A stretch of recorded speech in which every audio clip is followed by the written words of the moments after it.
Hey, Carly. How you doing? Hey Dan, how are you? All right. How's everything? Things are good. Things are good. It's a rainy one, but I mean, you can't ask for a better day after a long weekend. Yeah, it's true. I think it softens the blow a little bit. Yeah.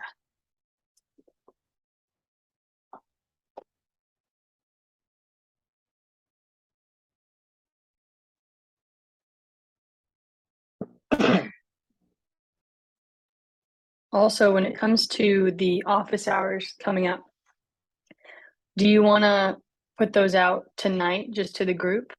Because I have those 4 days of availability and it'd be great to get to. To narrow it down to two. Yeah. Yeah, do it. Okay.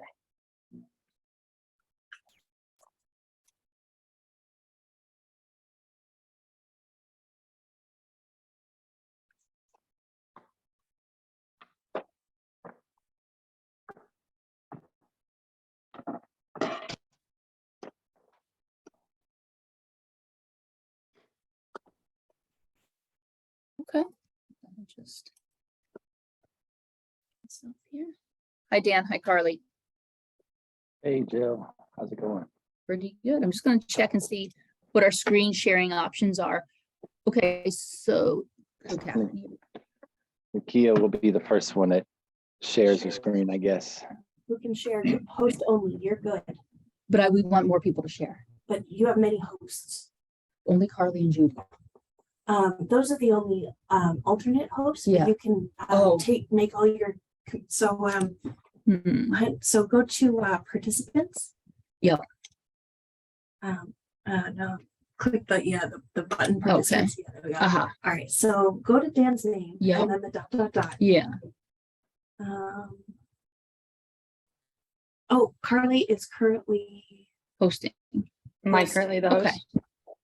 You are Mhm. currently the host. Oh, I can reclaim host unless Carly, I'm great if you want to be the host. Is it recording on your computer? Yes. Yeah. Can you see if you can make Nakia the host? Should she come or try and make Dan a co-host or to be able to screen share? Make co-host. You can do it. Deal. Yeah, I'm a Great. Zoom kid. So I feel like my No. family was like, you need to get the family going and make sure that we're all on here. So Okay, so I think I just said I'll stay as a co-host. I didn't reclaim being the host. Perfect. okay. Okay, thank you. Awesome. Thank you, You guys are Catherine. good. Thank you good so to go? much. Thank you, Catherine. Yep, thank you. Do you want this open or I closed? think close. I talk kind of loud. Thanks.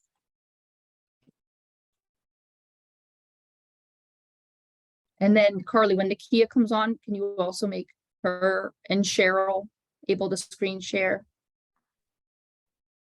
Of course. And do we want to let people in right at 5:30 or I what are think we that's Alec and Lindsay. Let's talk with them. Daniel? Mm-hmm. Oh, sorry. Yeah, Daniel is his real birth name. Okay. That's All right. only listed on the Mhm. contact info sheets. But he goes by Alec. Mm-hmm.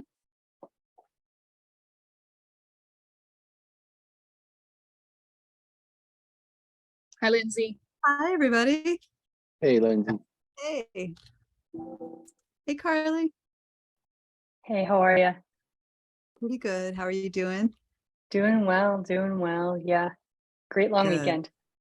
Oh, yes. It's just hard when they end. Hi, Alec.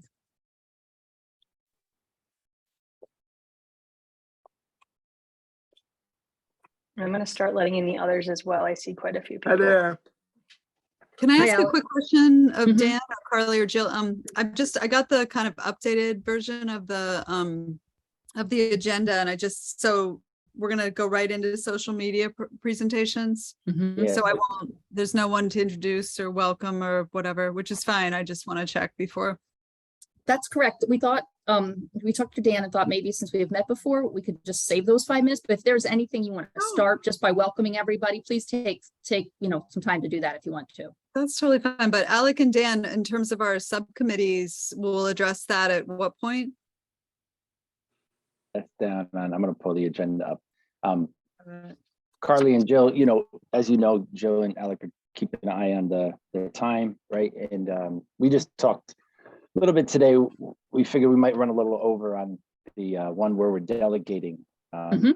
I think it's number 4 Four. up here. Or, Yeah. okay, So if we run over 20 minutes on that, we're fine. We still have a little margin to play with. But that's, Lindsay, where we'll okay. share that particular chart with people and Okay. explain what's And behind it. I'll let you take the lead on that, number 4, and then I'll come in with the sub points afterwards. And you Sounds mean good. Dan will? Because I don't have access. Dan, you'll be able to share your screen with that? I can I pull can up. make sure you can share your screen, Lindsay. Okay. Oh, I don't have, well, I didn't. I'm happy to pull up whatever you guys need. I'll have it. That'd be good. If you can pull up that subcommittee Excel sheet, that would be good. for sure. Thank you. Hi, Hi, Judy. Hi, how are you? Good, Hey, good. to see Judy. Hey, Rick. Hi, Rick. Hi, Rick. Valerio and Adam too. Adam, I was just saying today to someone, I feel like I haven't seen you all summer Yeah, I think the only time I saw you was in person. in person, the one at the beginning of the summer. Yeah. Right. Hope you're right. doing well. I am. It's been a busy summer. It went very fast. Yeah. They usually do, don't they? Well, not like this. Oh, yeah. I'm sure my kids Sad. feel that way too. As they went back to school. My emancipation day was today. I feel like it's always a good feeling until like then the questions about homework and that all starts again. And it's like, oh yeah, that's right. It's just a different mode.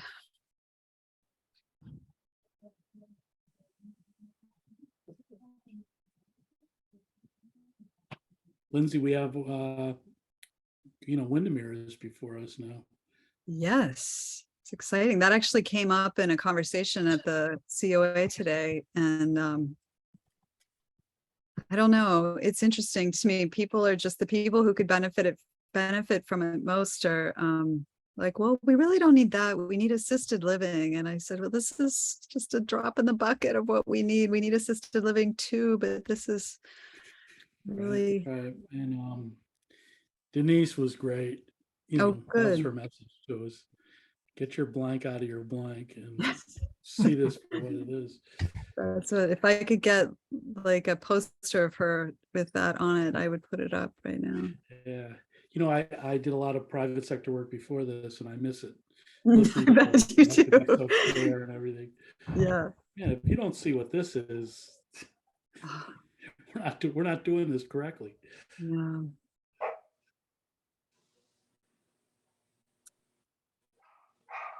Dan, are you keeping an eye out when we have a quorum? We have it.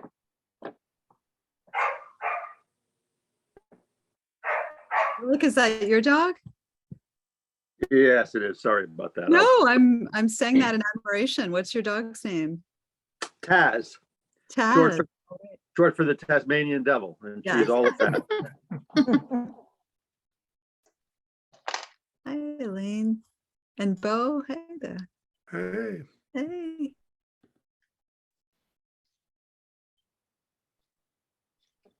So we do Sean, have I thought that quorum. was really you there for a while. And then I realized it's just your photo, but I was like, wow, he's really holding that smile. Yeah. I was a children's television show host for many years, so I can hold a smile for I about think 10 if hours anybody straight. could do it, you could. So No. you fooled me. Oh. Well, you can't see me because I'm in transit, but eventually maybe I'll Oh, be. there's Susanna. Ah, Hi. So let's get going. okay. All right. Looks like Jill and Carly. Oops, nope. We're going to go with the website status update, and social media presentation. Perfect timing because Nakia is just joining now. Oh, perfect.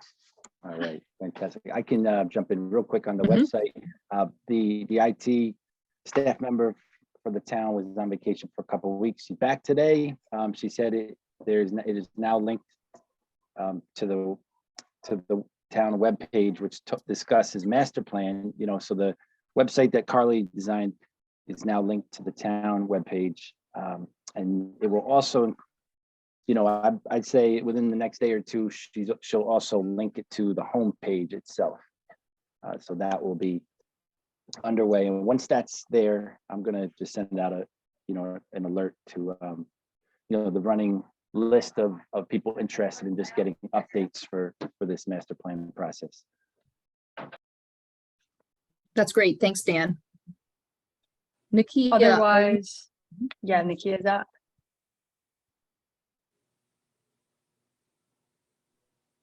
Right, can I share my screen? Can you like make me a co-host just like Yes. momentarily? Thank you.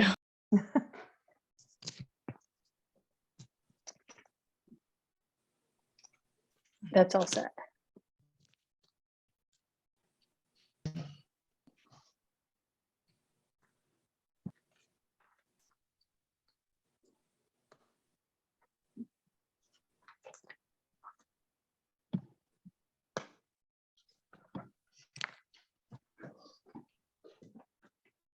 Sorry, I just have to open my system preferences real quick.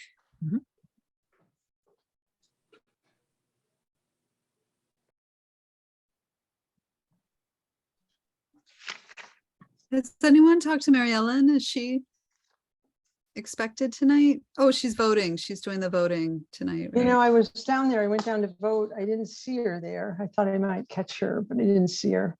Yeah, So I they saw may, her they may coming have in. shifts. They may have I saw- shifts. Yeah, I saw her coming in just as I was going out at about 5 o'clock. Oh, yeah. I hope so. Otherwise, that's a really long shift. Yeah, that would be a Long really. day. I saw her and she said, oh, I'm not going to make the meeting because I'm still going to be at the booths. At the booths, yeah.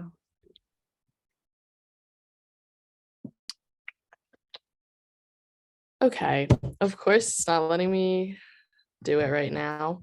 Okay. Should we move ahead, Nakia, and you want to see if you can get that up and running? I can do that, yeah. And I can Yeah. also, if it doesn't work out by the end of the next part, I can send it to someone and they Yeah. can screen record it if that's okay. You want to Sure. try to drop it in the chat and I can pull it up on my end? Sure, yeah. I think I'll email you the link just because it's not like a doc or anything. So Mhm.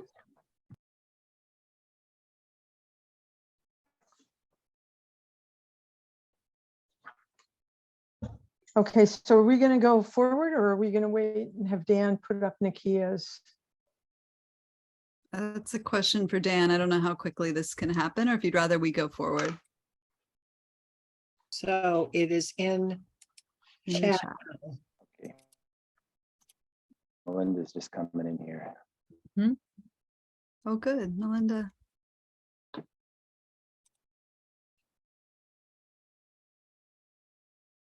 I'm getting prompted for some, just some sign in, so let's see Okay. how this goes. sorry about that. All right. That's okay. It happens. Yeah, I'm being told I don't have permissions to see the design. Okay, you guys can go to the next thing and then I'll figure it out. Okay. Okay. Any consolation, I had this problem with Canva once too, so I feel your pain. Thank you. So it looks like, Judy, are you up next with the SWOT follow-up? I think Actually, Cheryl. Yeah, Cheryl's- I was going to do that. And Okay. if I could share my screen, that would be great. Certainly. Is that possible? Sure Am is. I You should good? be allowed to now. Okay, great. Thanks. Let me see. Oh, boy, my eyes, I have such trouble. Here we go.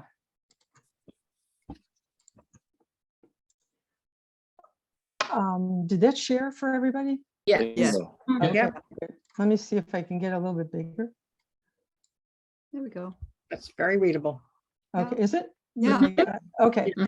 great. So I want to thank everybody that showed up. A lot of you attended these meetings on the 10th. I'm just sharing this because I was lucky enough to be at all four. And but it was great because people showed up during the day and took on different roles, note takers, facilitators, and really appreciate the effort that you made, many of you, to just attend. So I wanted to all the notes off the flip charts were transcribed so that we have the file of everything that was brought up or shared during those 4 sessions.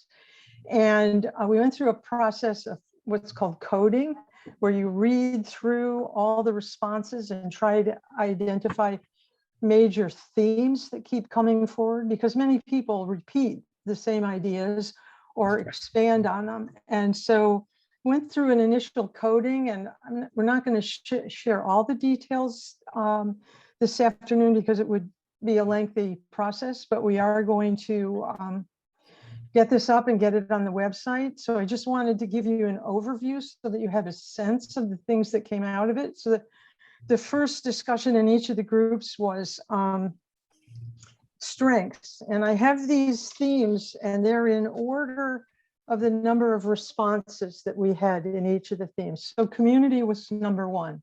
There were more comments on community, physical characteristics in the harbor. There were twice as many comments in those as there were in the 4th one down. So those were really large. And the thing that was coming out in community is the fact that it's a year-round community, that it's family oriented, it's a great place to raise kids, it's quiet, there's a lot of support among community members. It was all really positive and really wonderful comments to read.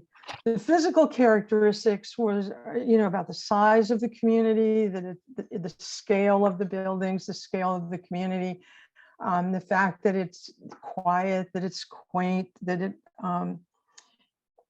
it has a commercial downtown that gives it a sense of place. And you'll be able to read these in a lot further detail. I just want to give you a sense of them. The harbor was seen as a really important and strength in people's take on the town. It was mixed because it came out as a very strong, our maritime history, the fact that we're the year-round port, that it's a gateway to the island. So many people come through our town. They spoke a lot about the working waterfront that we have been able to preserve here, and the beautiful boats, especially the wooden boats that tend to fill the harbor. Open space and environment was really about the beautiful open spaces, water bodies that we have in the town. Town facilities went into things like libraries, parks, the Tashmoo Park, also Tashmoo, our waterworks, and so on. The businesses, people really appreciate the diversity of business and the fact that we have a lot of year-round business. And then it went into entertainment. The VTA was seen as something important. The school kept coming up, but never with a reason for why. It was just mentioned as the school in almost every category. The next one was weaknesses, and town government came up as the first. And this was really pretty broad: lack of town leadership, not forward thinking as a town, struggling with facilities maintenance and things like this. Transportation followed town government. This was all about, and we all know this, we're all stuck in traffic. The crowds of traffic, especially in the summer, but also mentioning that this is a year-round condition, identifying intersections that are really difficult. The fact that we don't have much multimodal, we're really lacking in really strong pedestrian and bike kinds of things. Vineyard Haven commercial, people are beginning to had a sense that it was losing its vitality, but in strengths, they spoke about the wonderful things they're doing with First Friday and everything. So I think this one was really coming up a sense of, wow, we would really wish this would be stronger, and we're seeing vacant buildings. And so it came up in a couple times, but it truly is something that's valued and in the center of the downtown area. Taxes came up, taxes. It was just taxes, they're big, they're high. This is making things a struggle for people. And again, the ferry, we saw that in the strength because it brings so many people to town, but then that's also, it presents its challenges in that it puts a lot of stress on our infrastructure, on our roads, and can be disruptive. These go down through, these have lesser and lesser as we go down through. Open space, climate change, environmental concerns that dealt a lot with preserving the ponds and our resources.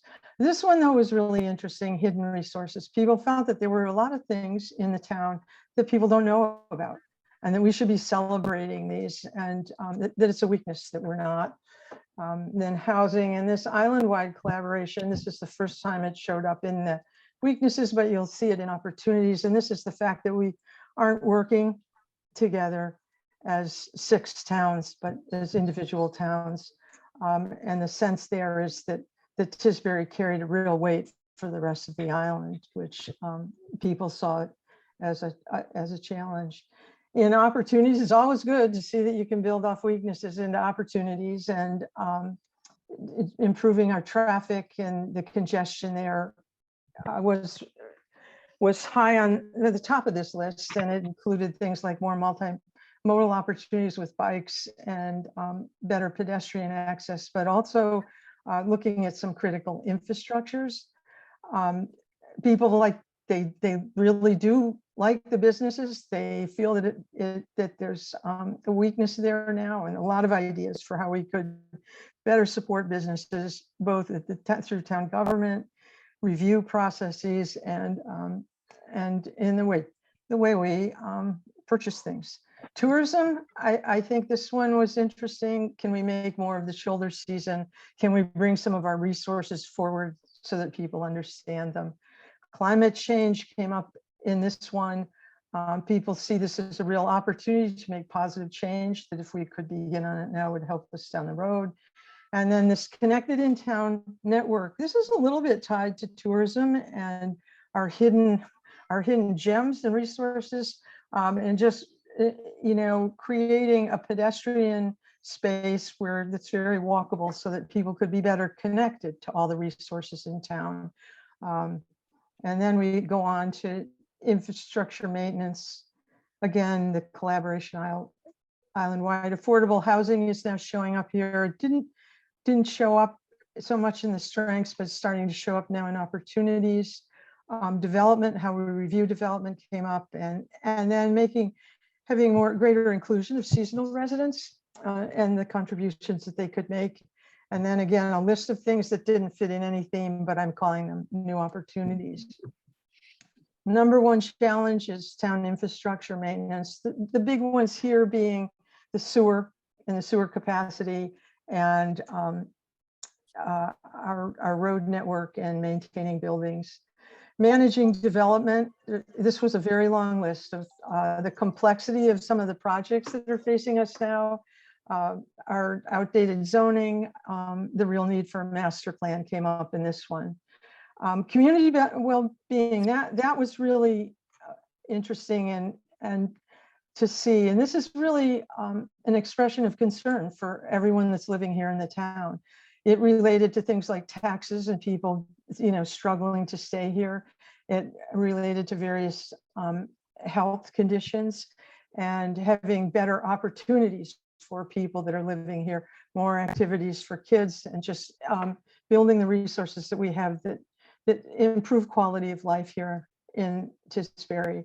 Affordable housing, a lot of things came up here, the housing bank, and again, a number of ways that we can work to look at that. Stewarding environmental resources came up, connected very closely to climate change, which is below it, where we're looking at resources that will potentially, could potentially protect us, but may potentially be lost through climate change and lack of stewarding. And again, island-wide collaboration again came up higher in this one than in past ones. Then we come down to the economy, Vineyard Haven Business District. These two are somewhat connected. And then community processes, budgets, and town services. So I went through this really quickly, but I wanted you to have a sense of the big ideas that came out and which of these seem to rise to the top based on the workshop sessions that we had. We're going to put these out with the full comments on it. It's quite a lengthy document when we do that. And we are also going to put it into a chart so that you can start to see how certain things show up in every one of the columns, how some of them, one of the things that was interesting to me is the town government, town infrastructure and resources came up really strongly, and weaknesses and challenges, but there wasn't a single comment on that topic under opportunities. So you can begin to start to see how we need to look at these as a balance across and how they do connect.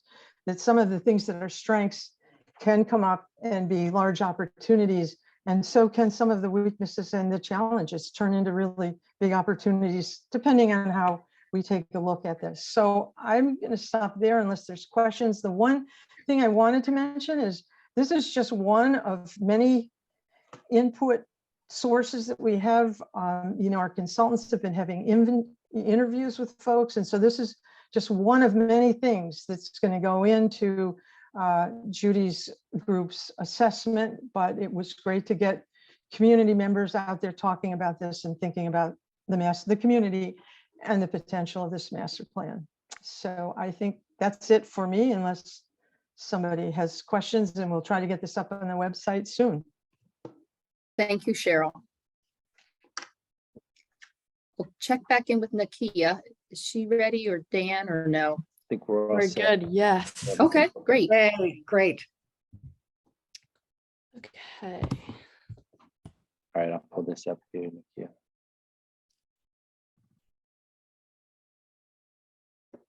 Let's skip the tour and go to full screen. How's that? You can just prompt me along the way. Sure. All right, this is the first slide. I matched them to the logo colors too, just okay. Okay, so advertising strategy proposal, and then you can go to the next slide. So first off, I'd like to start with like the important aspects of sort of like this advertising social media plan that I kind of made, and sort of like what the presentation's all about. It's more than social media. I'd like to point out like the other modes of advertising that the Tisbury Planning Board Committee could definitely use. This would include, but not be limited to, social media, like public pamphlets, integration into public forums, and etc. Yeah. I would like to first address the fact that advertising in all forms is hard work, and doing it sufficiently is definitely like a challenge, but it's a tangible one at that, definitely. This is due to many people's usual like base knowledge of using certain software to produce graphics and pamphlets and such. However, I feel as a project of this manner, steps should be taken to result in the most professional product. This could mean using inkjet printers rather than regular paper printers to print out more sturdy and sustainable pamphlets that will be displayed, pamphlets, posters, stuff like that. Making sure our own graphics for social media match the color scheme, and we make them ourselves, and it matches the theme of our website / brand, and much more. I realize as a sort of social media director for various accounts of my own clubs, it's easy to overlook small details like these, and they might seem definitely excessive. But I think that the time you put into advertising is like an investment, and it ultimately pays off through sufficient communication, the increase of participation, the strengthening of relationships with the community, the large reach, and ultimate construction of identity we are able to create through planned advertising. So I'm going to stay on this slide actually. For communication, in our current age, communication is primarily through our devices, whether it's like texting, emailing, consuming social media, entertainment, etc. While I love writing and receiving handwritten letters, the era of pen and pencil has pretty much come to an end. This means that social media is a huge communicative media that we can and should utilize. Not only can we reach our demographic, but we can also directly receive and respond to messages, critiques, or compliments from our community. This creates an established relationship between us and ultimately the people that we will be affecting with our work. Oh, hello. Okay, go to the next slide, please. This brings us to strengthening relationships. I feel that it goes without saying, the relationship between us and the people of our town is a vital aspect of our jobs. Through messaging, commenting, and sharing, we can hear and see from our demographic what's being received well and what we may need some improvement on. This can also be through a thing called polls, which is an Instagram thing where you can, put out ideas and then people can vote on different aspects of it and such. So basically, people will presumably circulate posts and announcements we make, allowing our reach to grow and our influence to strengthen. And I can go to the next slide, please. This brings us to our, oh, just kidding. Sorry, other slide. I'm sorry. This brings us to our reach slide, or I called it the building bridges over barriers. In all honesty, many people, especially of my age, are not really interested in attending public forums and town meetings. However, like through social media and other aspects of like advertising, of course, we could work towards spreading our message without having to, physically be in meetings and stuff. This doesn't only go for young people as well. I feel like this could aid people with, those with heavy work schedules or the physically impaired, even the elderly who aren't, able to get around as much. I know a lot of people of all ages use Facebook, Instagram. Those are my two kind of main ones that I kind of wanted to focus on. And then really this type of advertising would benefit all demographics, I feel. And then I can go to the next one. All right, identity. I kind of touched on this in the intro, but creating identity through our advertisement is extremely important. You could even argue that advertising creates our identity rather than the latter, because advertising is really what people are seeing directly. This means that making high quality posters and pamphlets and such are very important. Some suggestions I would make are, as I kind of touched on before as well, inkjet printers, improving visuals and making sure our color schemes and pamphlets and palettes and everything are easily recognizable as the Tisbury Planning Board colors, and making sure we have somewhat of a regularly scheduled posting schedule pertaining to social media. These adaptations will definitely demand higher concentration and workload, but I feel that it's definitely necessary. And then I can go to the next slide. Here is a quick example of the differences of two sources of advertisements / announcements we made for the school. So one of them isn't mine and one of them is personally that I made. This was a simple announcement, so heavy advertising wasn't really necessary. It was kind of just a, hey, this is happening. But the main idea I'm trying to make here is to show the difference between a basic but still efficient ad in comparison to a thoughtful and visually interactive one. And additionally, on the slide before, you can kind of tell it's kind of bland, and you can tell that the graphic they used wasn't really I guess you could say specific to the school. I guess you could kind of tell that it was like a PNG off of the internet, which is fine. But I feel like the second one kind of gives it somewhat of a professional look. But of course it's for the school, so it's a little bit less serious for sure. But yeah, you can go to the next slide. This is an example of Instagram feeds and the importance of cohesiveness. So both of these I kind of just made a mock-up of a shoe brand, and you can tell with the first one, the colors kind of aren't really similar at all, and it's kind of sporadic and it's kind of not great to look at. The second one is more uniform, and you can tell by the color palette that they're kind of all neutrals somewhat.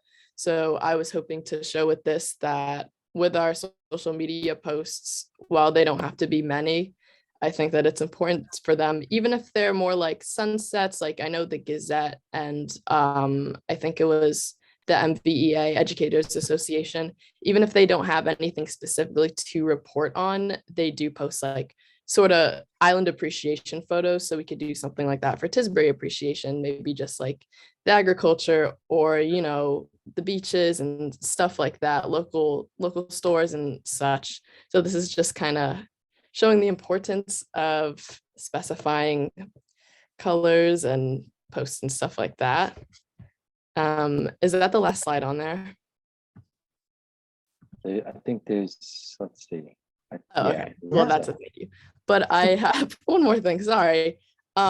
Basically, on my screen, I know you can't see it, but I kind of made a mock-up of a schedule for posting things, and it depends on each platform. There's a difference between what you should probably post.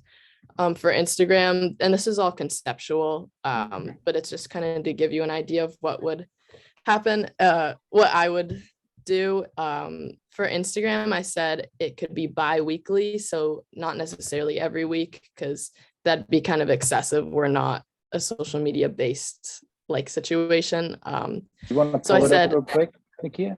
sure, yeah. Let me see if I can do it, because I think I might have fixed my thing, but Oh, it maybe was just share screen in general. I'm sorry. I thought it was just regarding that presentation.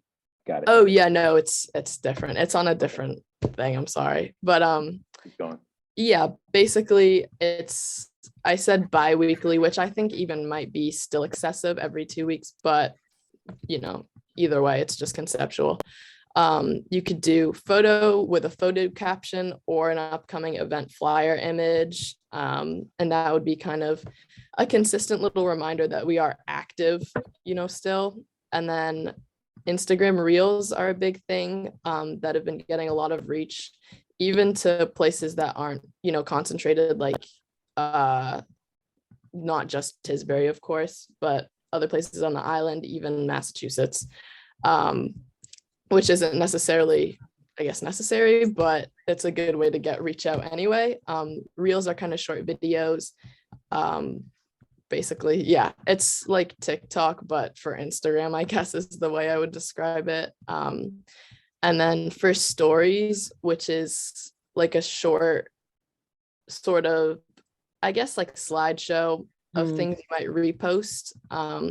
A story could be like an interactive story or like a poll, or it could be like, Tisbury appreciation, write something that you like about Tisbury, basic stuff like that, just to keep interaction and make sure to allow people to know that we're still active. Because what I find with a lot of social medias for organizations, they don't post a certain amount of times, like for months, and then a lot of people unfollow because they think that it's like over or not relevant anymore. So I think that even if we're not doing something necessarily relevant, it's still important to, just show our appreciation for Tisbury in small ways. So that's pretty much it. Thank you, Nakia. It was great. Thanks so much, Nakia. I feel like it'll be really fun to see how we can use this moving forward too, with the website and just kind of tying everything in. So it's exciting. Jill, are you up next? Yes, I was going to say that time-wise, I think we're a few minutes behind the estimated time, but Judy's going to make up some time for us. She's going to take the next section, and I know she's going to make up some time. And then if we need a little more time on number 4, we'll have it back. That's Thanks, great. Judy. Thanks. Yeah, I'll jump in. I think you want me to probably address the vision plan review. Yes, I think that's really, Nikki, I want to just thank you for what you just did. I know how much work went into that. And I've used that platform. I've used others. That was just really, really wonderful. So thank you so much. Thank you. So the vision plan, for those of you who were not involved at the beginning, when the planning board members and I tried to work out what the actual final scope would be for this project, because a number of moving parts were discussed when we were negotiating the contract. We had talked about, instead of trying to plan out some big sort of community-wide visioning events, that we were really going to focus a lot of the effort on the commercial districts, but that it was important to not lose sight of community-wide issues. And we're going to build some of that into the actual commercial district vision plans. But first of all, you have a vision plan or vision document from a few years ago. And so what we decided to do, and it's part of our contract, is to conduct kind of a review of that 2015 plan. What's in it that's still relevant? What's kind of maybe not relevant anymore?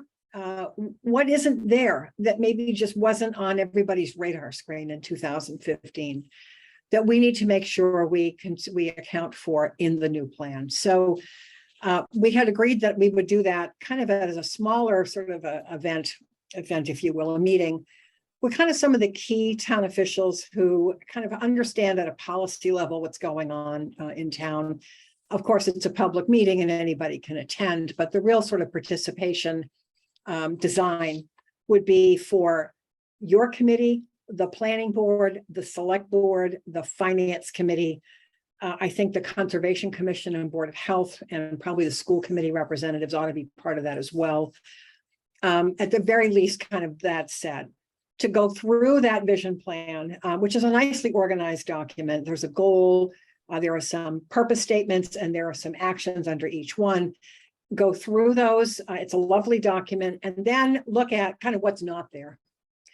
And what probably is going to come up in this process that we are going to need to account for in the draft plan for you folks. So we would like to do that. We've been talking about dates for all of these things. September 19th, which is a Monday night. It's 2 weeks from now. So it will be important to make sure that those other boards and commissions are notified of this and that they're invited to participate. We need a room that's kind of big enough to meet in, that we can put some boards up around the room, because we're going to come with all these materials prepared in advance. It's just more efficient to do it that way. So for example, on a given large kind of sheet, we would have the goal and the purpose statements and actions from the 2015 plan for a given component. So we can walk through them and engage in a discussion with all of you about the continued relevance of those items, or what's missing or what's new, and just keep moving through. So I kind of have to sort of leave this back into your hands as to how you want to do that in terms of a venue.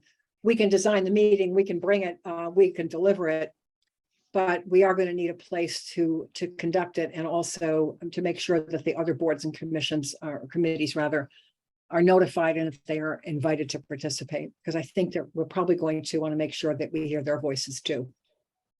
So that's the plan, and I'm happy to answer any questions about it, but we need a venue, we need to let people know, or you guys need to let people know, I guess really is the point. It's really a meeting for you. So the committee really should be doing the outreach to the other boards and commissions on this. Cheryl, do you think that's enough lead time to get the proper representation? We've got to go quickly. We can sure give it a shot. What was the timing on that? You said the 19th. Was it an afternoon, an evening, or? We had talked about, of course, I always like to do these Saturday morning meetings, right, Cheryl? You're probably sick of hearing it, but is the 19th a Saturday? I didn't even know. It's a Monday. You Monday, guys thought right. that Monday would be a date that could be done. I said we need a couple of hours for this. This is not going to be an hour and a half meeting. It's going to take a few hours. And I think the last we had discussed this, I think the conversation was maybe starting at 5, so that there would be sufficient time. Oh, we mentioned like a 4 o'clock start at the end of the workday, kind of bleeding into the evening for folks. But yeah, we're open to stuff. The one thing we've ruled out is the school gym is not available whatsoever, which is a limiting factor for us. But we're going to my goal is by midweek to pin down a venue and get out an invitation. Sure. Yeah. I think the venue is the biggest challenge for us in this instance. I think we can get out messages to all these different groups pretty quickly in a day or so. So you might want to just hold the date out to everybody now, and then know that the location will be forthcoming. Part of the reason we need to do this, because we've been working on all these other engagement pieces, but what's really coming, the sort of big thing, is the topic of the next agenda item, which is the commercial district vision plans. And we need to do this before those workshops, because we are probably going to get some content out of this that will influence the design of the commercial district vision weekend. Okay. I'd like to ask a question, if you don't mind. I'm not totally sure if you covered this fully, but the groups that we're talking about at this September 19th meeting, can you go into a little bit more detail on who we would want at this and maybe who we wouldn't? So typically when I've done this kind of meeting on other plans, this is really a conversation that's most productive if you have like the major policy boards for the town in the room, the people who are kind of working with these issues on a day-to-day basis. And again, it's not to exclude anybody. It's basically, I've got 2.5, maybe 3 hours at most to get this meeting done. So we need to have people who are coming to the meeting fairly well informed about what's going on in town, kind of probably even having some background on this vision plan. But even if they weren't involved, they're certainly involved today. And so when I say policy boards, I'm typically thinking planning board, select board, finance committee, school committee. I think because this is a master plan and there's a regulatory component to it, the conservation and board of health would also be appropriate to include. Of course, I'm open to any other suggestions you may have, but those are typically the players in a meeting like this. So we have a planning board meeting tomorrow, and I'll run this by them to see who they would like to have at that meeting as well, Judy, and that it may not be any more than the groups you've mentioned, but we'll check that. Yeah. Elaine, did you have a comment that you wanted to make on this? I see your I'll hands do up. it real quick. Yeah, it's just about timing, Alec. I was just thinking that you talk about 4 o'clock. I think that's going to be very early. If we're talking about trying to get people who are at work, et cetera, we have to consider 5 or 5:30 just to grab as many as we can. That's my only comment. Thanks. Can the town arrange to maybe have some food brought in for the meetings? It's people are probably going to have to skip dinner to come to this. I'll work on that. Okay. That means Cheryl and I will be making food. Yeah. Hey, I can help. I'm a good cook. I'm serious, but I know the issue is just, it takes a couple of hours to do this. No, we need food. We've had a, Yeah. but this, I can't give you an exact answer right now as to how it'll happen, but we'll make it happen. Okay. So I would Even- say ASAP, get a hold that date announcement out to those groups so that they have it in their calendar and don't book something else.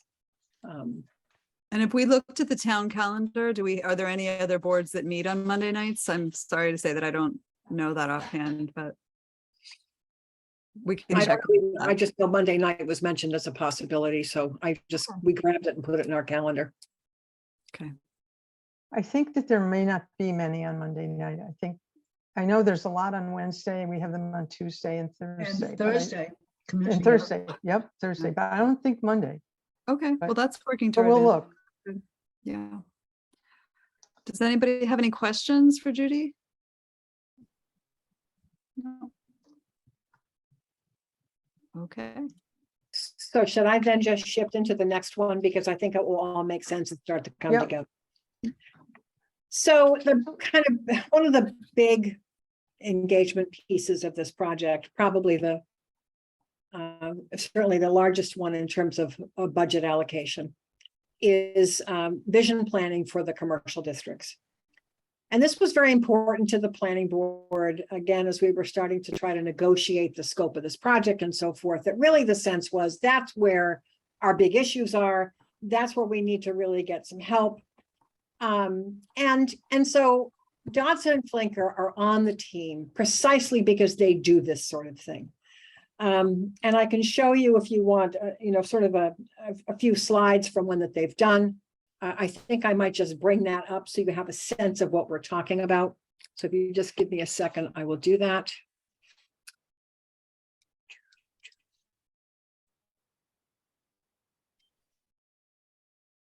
Okay.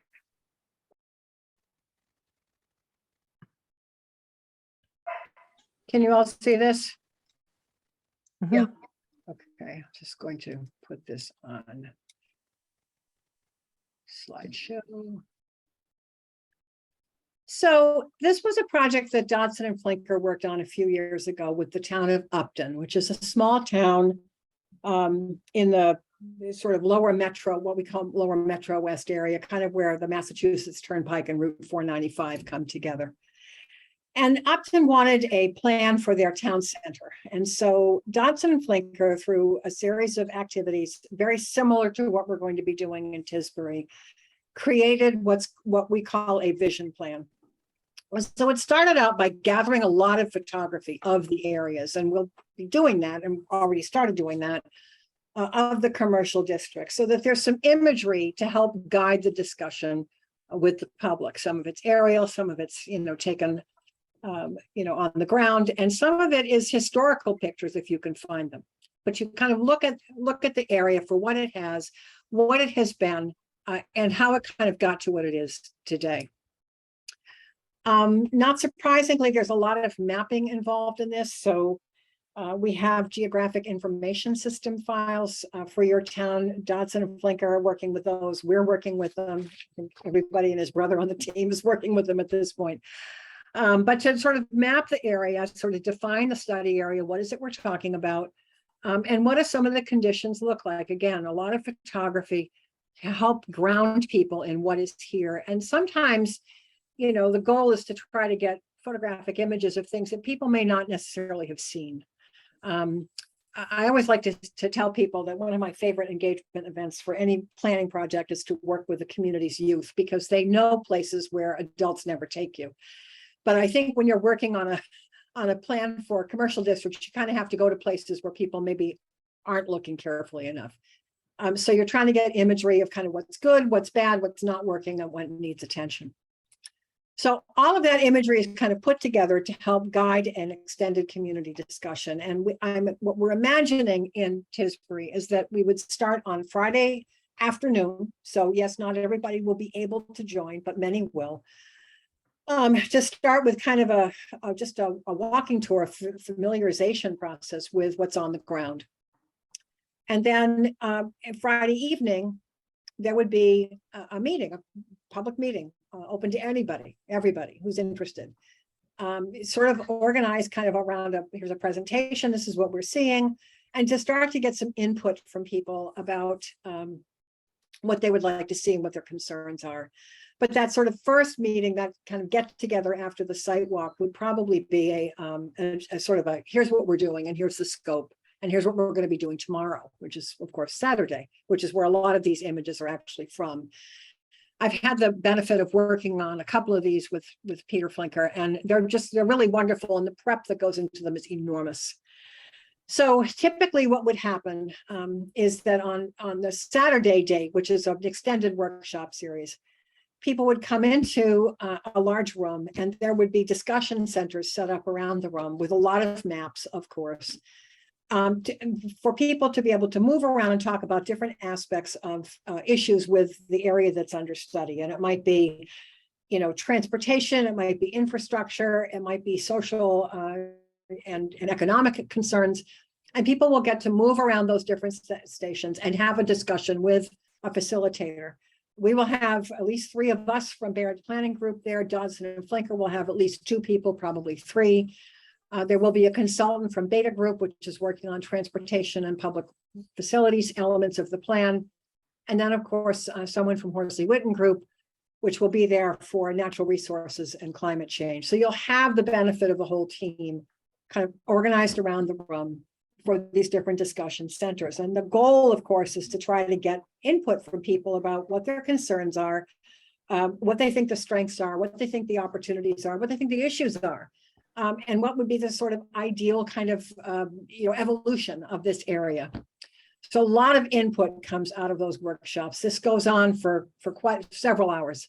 Is what it's a fun meeting, but it just takes a lot of time, and frankly, a considerable amount of prep work. If you can see, there are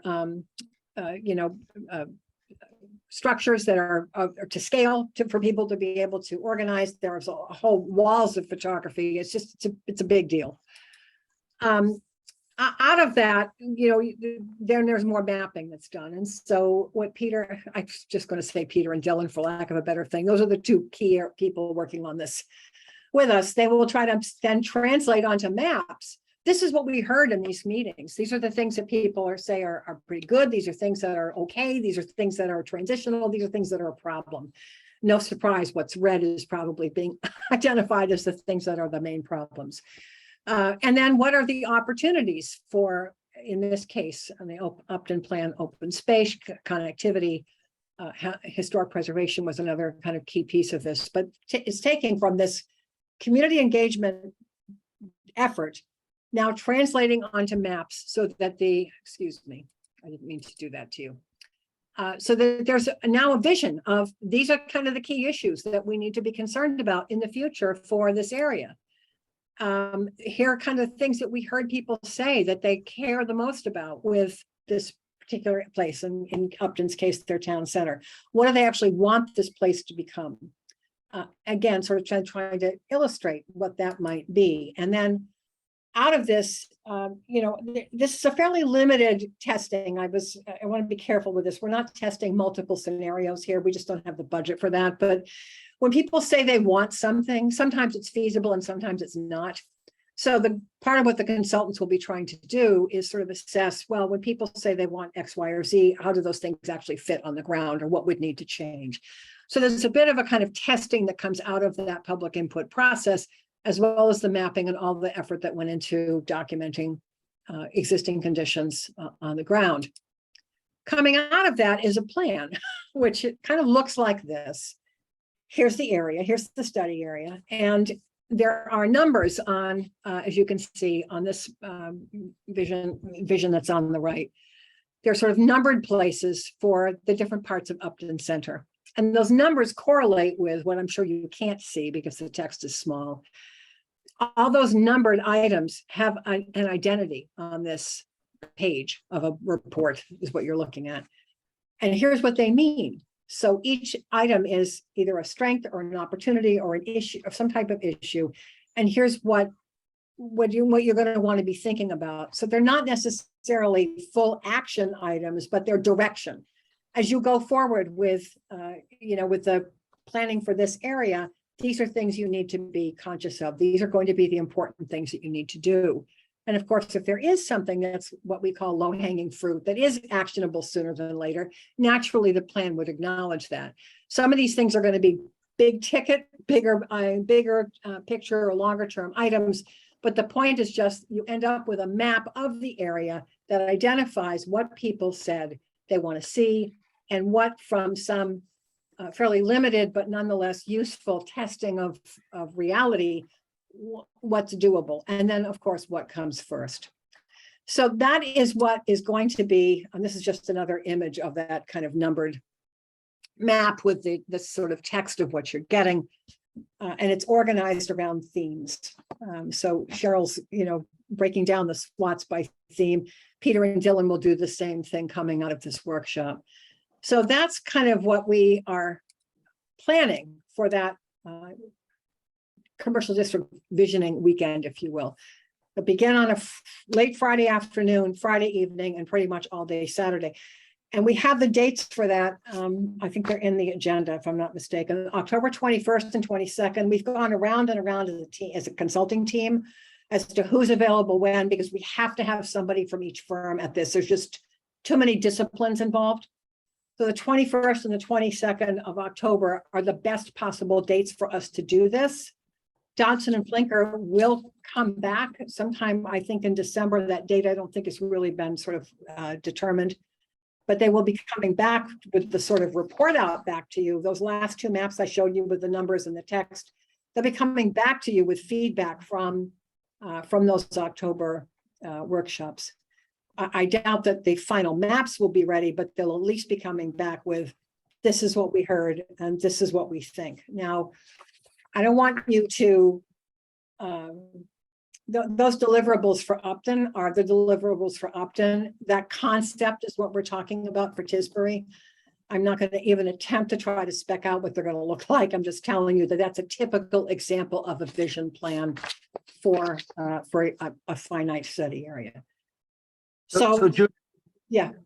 Just a couple questions, just to make sure. So earlier on, we were talking about having 3 area plans for the 3 different commercial districts. That's what we're talking about here, right? We're just using different terminology as community vision plan, just to make sure.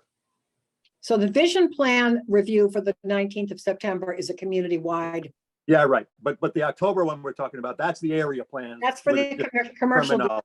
That it is. But part of what we're going to have at each one of those is, say you're talking about, I don't know, open space. I'll just pick on this because it's easy. Part of what we're going to have at each table where there's a discussion taking place about a topic or an aspect of the planning that needs to be done, one of the questions people will be asked is, and how is this different here versus the rest of the town? Right. So we can continue to get input from people about what's townwide versus area. Those vision plan workshops in October are around the commercial districts, which is really, I have to tell all of you, most of the community engagement budget is tied up in that particular part of the project. So it's a heavy lift for all of us. But it will produce, I think, really wonderful results for the plan. And I'm presuming you're going to do all 3 commercial areas in this same weekend, right? I'm assuming that's the plan. Okay. I guess one sort of this sequencing question, Cheryl and Dan and others have said to me before that normally a town would do a master plan and then they would do the more detailed area plans. I don't know if more detailed is the right phrase to use, but Cheryl, I think that's the way you've characterized it in the past. Do we end up with any kind of sequence? I mean, for example, if in the master plan, someone said, I don't want to see any more development on Main Street. Okay, or if that, I hope that's not the case, but let's say that was the case. That's the kind of thing that would come out in these kind of master plan deliberations and discussions. Well, that would very much influence, I think, the kinds of things that would or would not be in scope for the commercial district vision plans. And I mean, that's just one example. So do we need to be concerned about the sequencing? Do we need to make sure that there's some other things that get ironed out at kind of a macro level before we dive down into macro level? So that's one question. The second question is everything in scope from housing to transportation? I mean, for example, if someone said, I really would like to see a rotary in 5 Corners, which I know people have tried to engineer for some time without much success. Yeah. Is that something that you say, well, okay, no, that's not in scope here, or that is in scope? I mean, no, I mean, people are going to they'll have a chance to say all the things that they want to say. I mean, we're not going to silence anybody. It's going to fall to an organization like Beta Group, our transportation consultants, to come back and say, that's never going to happen. These are things you could do, whatever those are going to be. And I'm not even going to attempt to say what those are because but it's kind of a free-for-all to certain you have to let the public come to the meetings on the 21st and 22nd and say what's in their heart. Okay. And it becomes the job of the consultants to figure out what's, how are we going to ground truth this stuff and figure out what's actually realistic for your community to consider. Okay. How about my question on sequencing? Are we getting ahead of ourselves? No. Can you elaborate? Yeah, well, we did this for a master plan for another town where it was a townwide master plan, but the town said to us, we have a particular concern about our common, which is their town center. And so this very process I just described to you is what Peter and Dylan did for the common in that town. And it was built into the master plan because the town said, this is really important to us. The health of our town common, our downtown area, is very important. So that becomes kind of a focal point of the plan, but the plan still had all the other elements and it still had a townwide perspective on everything else, and often talked about how, a revitalized downtown area helps to, to perhaps take some pressure off housing development in the outside part of town because you're going to try to do more compact development in this location. So it's not getting ahead. What we're trying to do with these plans is get to the point where we can give you a sense of direction. Going forward, when you try to think about what you're going to implement in this area, these are important things. These are doable things. Some things are probably more doable than others, but this is kind of the direction that you need to follow. That's the goal. And to the extent, as I said, that we can in this workshop, we're going to try to get people thinking about, so how is this different in other parts of town than perhaps here? And that will help us also with the sense of, townwide issues. Thanks, Judy. And Alec, one more, maybe I think I'm seeing it a little bit like you are, and just elaborating on what Judy said. Between now and the visioning workshops, Peter and Dylan are not going to be flying blind. They're going to have the benefit of what's come out of the SWATs in terms of general themes. They're going to have the benefit of what's come out of the interviews in general themes. And then what Judy's going to speak briefly on next is an opportunity for us as Barrett Planning Group to present virtually, probably early to mid-October, to make sure that we haven't missed any of a major theme, to make sure all those major things have come out. And so Peter and Dylan are not flying blind. They're going into the commercial district vision plans, kind of knowing what the big items are. and then taking it from there to get all their input. Okay, that week. that's very helpful. And by the way, I think this is very helpful. I'm glad you were able to share an example with us, Judy, because seeing something makes it much more real for us and much more exciting as well. That's Thanks, fine. Alec. Thanks, Judy. Judy, would you like to start with various types of engagement and what each entailed? Judy's just going to speak about a virtual presentation by Barrett Planning Group of the major themes. So Yeah, before Jill, just before you go to that, I think Cheryl wanted to. Yeah. Oh, sure. I'm Okay, sorry. Yes, Oh, thank you.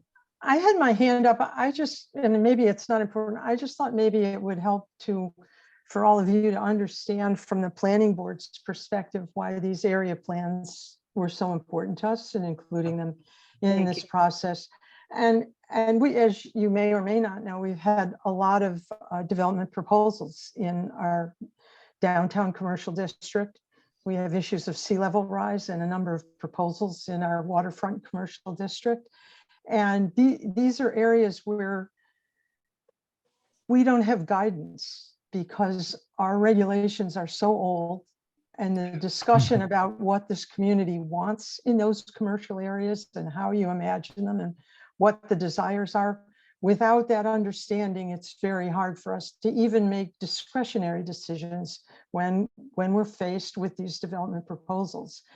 So these are areas that are very much in flux, and we're seeing proposals come from them. The Upper State Road Business District, we've always felt had opportunity for new types of commercial development that might actually support businesses that have to leave the waterfront, that are not water dependent because of sea level rise and where they might locate.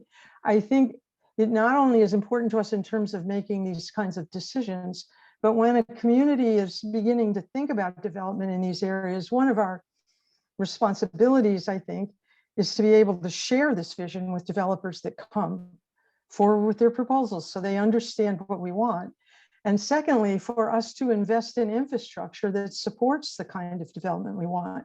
And one of the challenges we're facing right now is inadequate infrastructure, because we haven't planned in a way that looks at what we want and what do we as a community need to put in place in terms of infrastructure to then facilitate the type of development we want. And so for us to have put this off till after the master plan, given where we are right now with development proposals, it seemed a better decision to incorporate this. It makes it a bigger project, but we think it in the long run will really help us. So I just wanted to share that. So there was clear understanding of what was motivating this decision. That's very helpful. And could I ask one question too, Judy? This is similar to my earlier question about who we want to engage. So, the key players for September 19th, that made a lot of sense to me. And then this October 20th, 21st, are we looking to have the whole town there? I think for me, I was kind of courting the Vineyard Haven Business Association and wanted to, make sure I communicated to them when there would be a big workshop. I think their big question to me was, we have all these ideas, how do we get them out of us? And I said, that's what the consulting group's going to help us do, is have a workshop. So I guess my question is, am I inviting them to this, or does it make sense that, they kind of need to be treated maybe a little differently than the other groups? And I don't know, what the best decision is there. So that's why I'm asking is, do we have a smaller workshop with them, or are they coming to this one? John, that's an excellent lead into the next section. Oh, okay, great. Yes. We're going to talk about other kinds of meetings with stakeholders. And as you'll see in a few minutes, we're going to align those meetings by topic areas. So housing, development, transportation, et cetera. And even I think equally important, we're going to suggest subcommittees on each of those topics and tell you what subcommittees you're going to be on. So yes, Judy, when we get to that, maybe make sure we're in sync in terms of the timing of those kinds of meetings with the other sessions you're talking about. But you'll get an answer to your question very shortly. Okay, great, thanks. Yeah, and I would just say, really, however informally you do it now, and formally as soon as possible, I would get a save the date out for these weekends. And the business community certainly will be wanted at that meeting, at that workshop. So thank you for your question. Does this all make sense to folks? Should I go ahead and move on? It is open public. It's everybody who's interested and wants to participate. And I can just tell you, as I think I mentioned at an earlier meeting once, the success of the outreach is something we can't do other than to provide support to you. It's really going to fall to you guys to make sure your residents and your business owners and others feel welcome, invited, and wanted at these meetings, because we can't redo it, right? This is like our one shot to do this, a major event like this. So outreach will really matter, and we're looking forward to it. So I think I'm getting the cue to move on to the next part of the agenda. And, you know, Carly or Jill, you've worked so much on this. Why don't I backfill for you and you guys take this one? Do you want to go ahead and do that? Yeah, I sure can. Okay. So I'm going to share Can I my say screen something, really. just before you start, I gotta Okay. go vote, so I'm gonna have to step Oh. off the meeting. This is great. I haven't voted yet. I'm ashamed to admit it, but I have. Thanks for joining This is us, Adam. Fantastic, and again, I'm really pleased that I could sit here and listen to that. The only thing I want to point out is we did finish a climate change plan, Yeah. which has a lot of implementation. I don't know if you're aware of it or not, but Dan, I'm hoping you can link it to to the professionals and to the people, because I think that is Absolutely. else that we could There's do. a lot of good work there. Yeah. Thank you. And In thank terms you. of mapping and other things, I think we can certainly help. I know your budget, basically, but I think we can do a lot of the mapping and some of the other stuff if you let us know. Adam, that's really great. I mean, I will share with you anything you folks have given us, the whole team has, because we're sharing a Dropbox with them. So anything like this is just super helpful. And if we need help with maps, we'll let you know. I mean, we're all kind of GIS geeks on this team. We all like to get our hands on Good. data, but mapping support is always welcome. I was a GIS geek until I got here, and now I the know. program changed, and now it's I let the professionals. But watching Nakia and the other stuff, it's gonna be great. I'm really excited. Going to the Edgartown stuff is coming in, having two of the major towns, put these things together with great effort and great community is really exciting. Super. So, Thank you. Thank you. And again, I'm sorry that I didn't get it out to vote. And if anybody hasn't, you still had an hour and a half. Thank you again. Thanks, Adam. Thanks. Thank you, Adam. Adam. Take care. Elaine, do you have a question before we move on? I appreciate that. Yes. As I'm listening to this, and perhaps you can quell my concerns, is that I sit back and I get concerned that perhaps there could be a group that would overwhelm some of this information that's coming into us, and therefore create a bias in that direction. Is that just something I don't have to be concerned about? Could that particularly happen? And I'm just concerned that there could be a group that could move it in a specific direction. That's why your collective efforts and outreach are going to be so important. Okay. So that's for all of us to know, that we have to make sure that balance of representation is there, and it's not going to be just a specific group. Okay. Thank you. Yep. I get it. Call 3 people you like and 3 people you hate. Right. Yeah. Or maybe 3 people. That 3 people I can't make a decision on, but just get them all out there. Okay. Got it. Thanks. Carly, you Excellent. jump in? So yes, I'm going to share my screen as well. Sure. So let me know if you guys can see this. Can you see this all right? Yes. Yeah. Okay. All right. Thank you. So these are all the dates that we've been talking about thus far. And for the first point, when it comes to a virtual presentation by us, we are looking at October 11th. We've been working really diligently over the past couple of weeks, maybe a full month, and we've had over 20 interviews. Most of those interviews have been over an hour, and it's been sitting here in the afternoons on Zoom with folks from the municipal staff in Tisbury, everyone from wastewater superintendent to the harbor master and so on, getting their perspectives, learning their strengths, learning what they think are the weaknesses and where they really see growth in Tisbury over time. So we want to share that with you. We've just been, on these calls and taking diligent notes as well as transcriptions.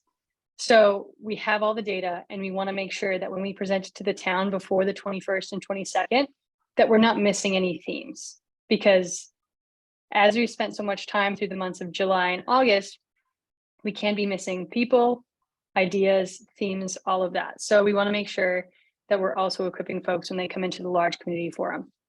This will happen over Zoom. So it'll be pretty accessible to folks, and there will be room for questions and answers, and of course, feedback during that time. Are there any questions about October 11th for our presentation? Go I ahead. have a question. So when is that happening? And is it going over Zoom? Is this something everybody in the community should be invited to? How are you? Yes. Yes. Yep. we'll So make- it will be over Zoom, and it will be in the evening. As we've been making these considerations already, we're looking between, 5:30, 6 o'clock start to try and get folks maybe after dinner, or who knows, maybe after they've picked up their kids from after school programs. That part of the process is a little bit regenerative. So we're looking at iterative, what time are people able to get to these meetings? What time are they able to log on? And then scheduling it for that time. Since it is in October, we have a little bit of wiggle room to learn from our September 19th event, but also get feedback from folks of, oh, I can't make it to 4 o'clock or even 5 o'clock, I need to push later. Okay. Carly, is this the only slide you have? Yes, this is it. Okay, so I'd like to have, Cheryl, I'm sorry, did you have a follow-up question, Cheryl? No, I was just trying to think about that. If it's on Zoom, will we have a recording? I'm just Yes. wondering. Yes. So if people can't attend it, could we put a link to the recording or get the Yes. recording on the website so that we Yep. can share it? Yes. And yes. is this something that you have comments and questions and feedback after this presentation, Judy? Yep, we will. So would it be possible also if we put the presentation up on the website to have some sort of online survey that people could take after watching the presentation that might be helpful to add to the conversations? I don't know. We've done those. Yeah. What are those? Okay. We can certainly do that. That's fine. Okay. I mean, the input will be most welcome. Okay, great. Thanks. Okay, I wanted, and picking up where Sean started off a few minutes ago, it's that row of stakeholder focus groups Right. that you're talking about and we're talking about, and the thinking is there would be, well, the initial thinking is that, let's call it the default approach would be that there'd be one for each of the 8 subgroups, and you'll see what those subgroups are in a minute, but they're familiar to their housing, economic development, natural resources, transportation, et cetera, open spaces, et cetera. And we'll talk about the assignments on subcommittees in a minute. One of the important questions I think we all have, and Cheryl and Lindsay and Dan and I talked about it again in a call earlier this afternoon, is what are we really trying to achieve in those sessions? And what's the agenda look like? What kind of questions do we want to have? We realize that some of that can come after today, when each subcommittee engages with the consultant or consultants who have responsibility for that area, and that dialogue can dig down into what they really want to know for housing or what they really want to know for transportation, whatever. But I think we'd all find it helpful to have a little better understanding of what you want to see us get out of those stakeholder focus groups before we leave the meeting today. So Right. maybe before we get to the groups themselves, you guys could comment on that. Right. So I've created a packet, and it is what I'm calling public outreach guide. A public outreach guide to talk about your intent, your purpose, and especially when going into these conversations, what you should be asking. So that'll depend, of course, on the subcommittee. I'm prepared to hold open office hours. after you review this packet to not only get into specific questions, but answer any other questions about engagement, because this is going to fall really heavily onto the subgroups as we get into the fall when folks are feeling a little bit more freed up from their summer schedules. As we said, we've been talking to municipal staff, people around town, but we can't make it to everyone. We've focused and specialized in housing, open space, waterways, a lot of different folks, but we're missing out on a lot of the commercial interests, maybe some of the community groups or religious groups. And that's where we're looking for you to supplement. So. Well, wait, you're confusing me saying that you don't want this row of stakeholder focus groups to go to a group on housing, to go to a group on economic development, to go to a group on transportation, because you'll be handling that? So we can share the groups that we've already spoken to, the areas that we've covered. We do want you to reach out to folks in these realms. However, you've covered government groups basically, right? Yes. Yeah, you haven't covered a business, you haven't covered necessarily. Right. I mean, okay, well, we need to be very clear on that, because my understanding coming, as of 2 minutes ago was, let's put up, Dan, can you put up the matrix? Well, no, I'm sorry, let's hold off a couple minutes, because I don't want to get bogged down on those assignments before we get clarity about what we're really trying to do and avoid any overlaps. When Cheryl and Lindsay and Dan and I got off our call today, and was followed up to a call last week, our understanding was that we will have a subcommittee, and you'll see there's 3 or 4 members of each subcommittee.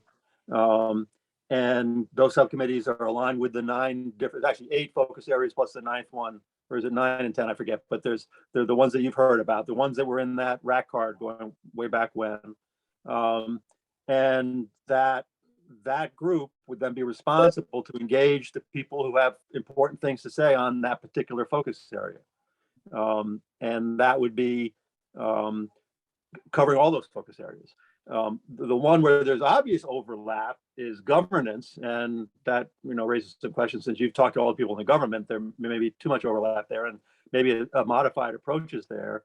But we would leave it up to the subcommittees to say, yeah, no, for economic development, we're going to go talk to the business association. We're going to augment that with some following groups. For housing, we're going to go talk to Island Housing Trust. We're going to talk to the Vineyard Housing Authority.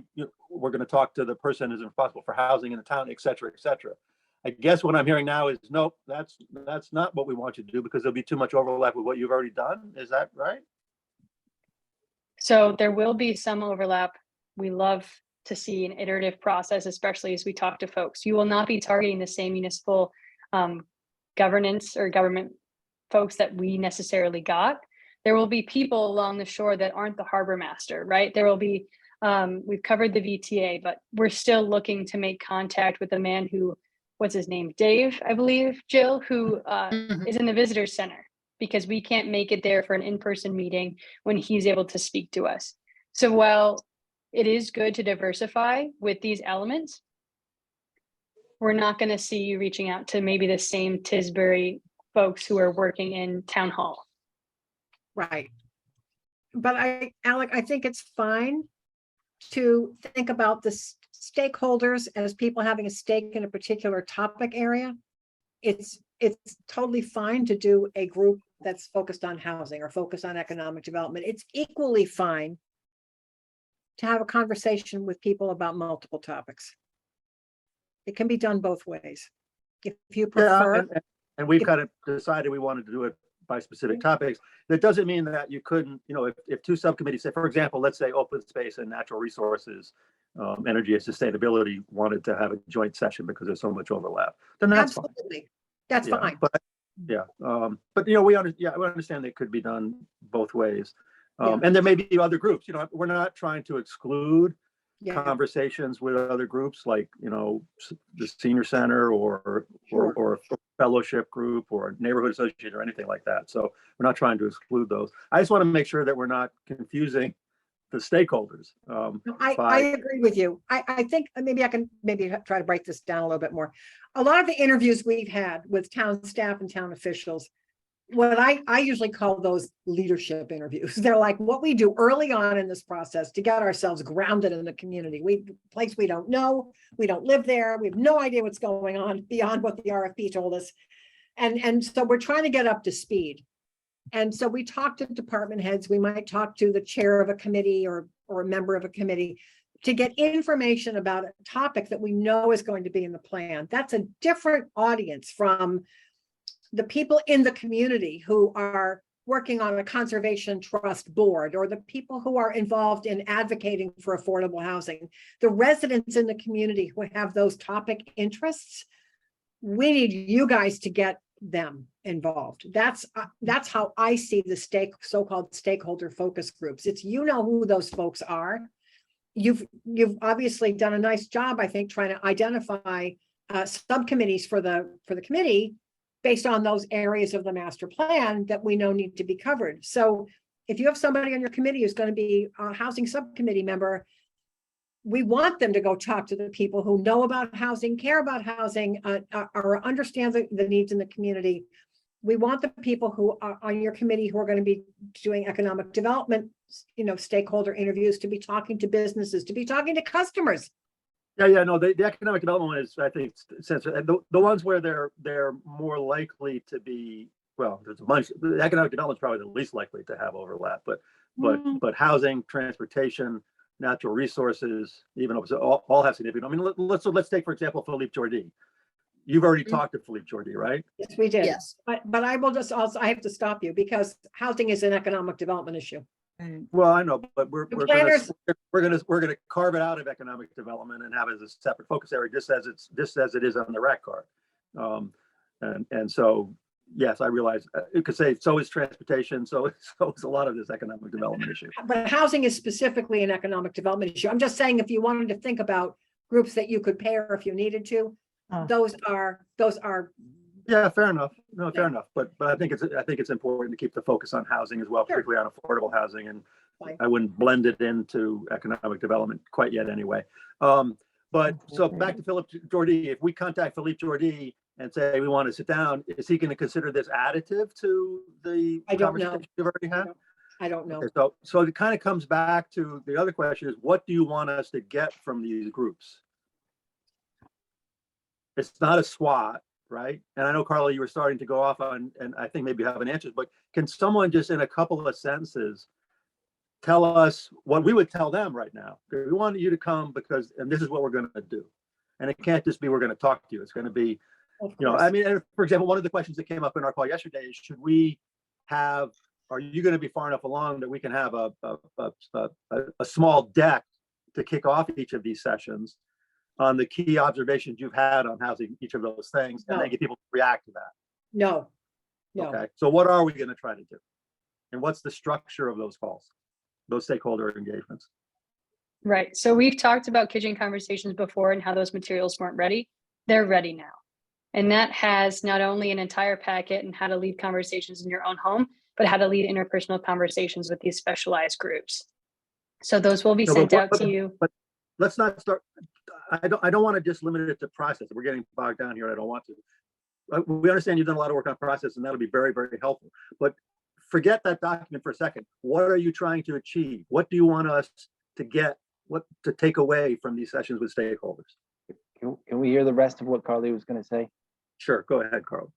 So that's all I was going to say about the kitchen conversations packet. It's about 12 pages long. So it really gets into it and allows folks who may not be more likely to speak up in group conversations, maybe your neighbors, or maybe the folks at, institutions that are not necessarily the boss. So getting those folks in the conversation is very important.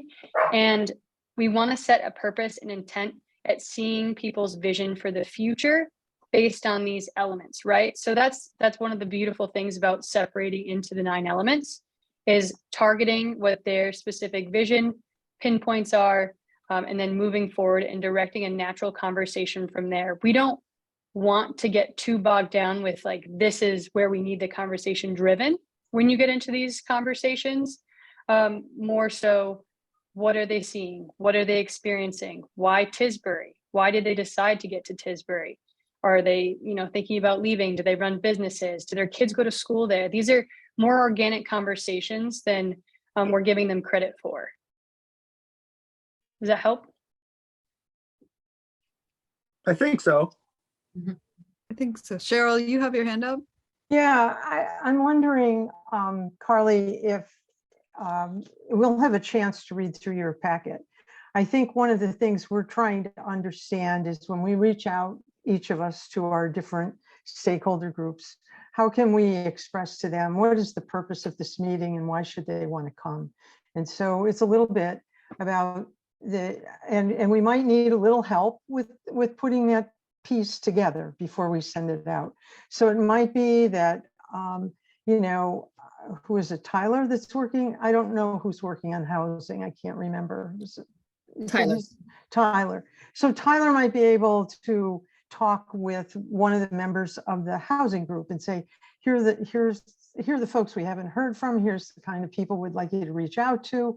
Here's what we're interested in understanding. And then it helps us understand where we're trying to go, who you haven't heard from, who Tyler would like to hear from, and the kinds of things that he thinks would be helpful to him, to give us a little bit of a structure as we go forward with that, so that we're able to share it as we reach out to people and basically give them a clear understanding of what the conversation would be and why their participation would be helpful. If that kind of piece could come up after we get these committees together, that would be helpful.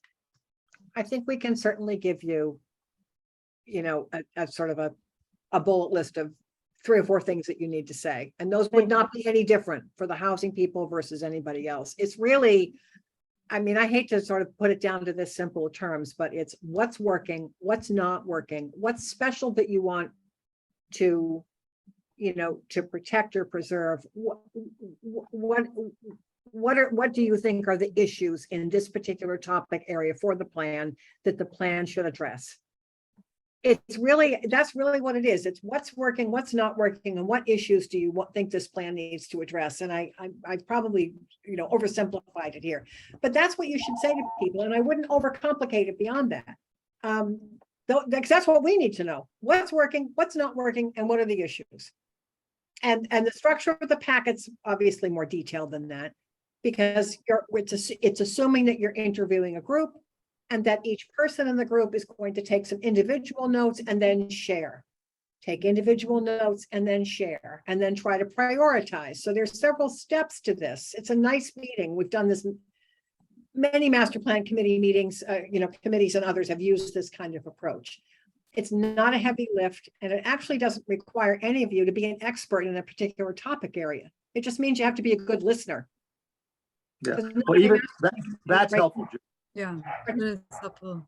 That's helpful, and although simple is effective. So yeah, I mean, even if it's just that, what's working, what's not working, and what are the issues, get that out there and get in front of the group and carry discussion from there. That could be very helpful. But let's put that down somewhere so that everybody has that. And it would be nice if the packet will help you. Yeah. Okay, great. Yes. So when let's go to if we can, let's go to the subcommittees, and then before we close out this topic, let's ask the group what else they feel they need before they can get going to set up stakeholder meetings. Have we today? I mean, obviously one of the things is to get Carly's document, but there may be some others. So let's talk about this. You can see, can everybody see it? Yes. Yes. Okay. You can see all the names of the steering committee along the vertical axis in the first column. You can see the 1, 2, 3, 4, 5, 6, 7, 8, 9 focus areas. The first 8 of those are the ones that were in the rack card and in the RF and the proposal, etc. The last one, which is outreach and logistics, is equally important, but not called out as such in the rack card, but we thought it was important to include here. I think everybody is aware of the process. We got Dan coordinated all this, and thanks to Dan for doing so. He got people's first 3 choices for what kind of group they'd want to be associated with. A couple of people said they didn't want to be associated with one group or another, and we took that into consideration. Some other guidelines, we felt that we didn't really need to have more than 4 people on any subcommittee, but we need to have at least 3. So there are 3 or 4 people, as you can see, on every subcommittee, with the exception of outreach.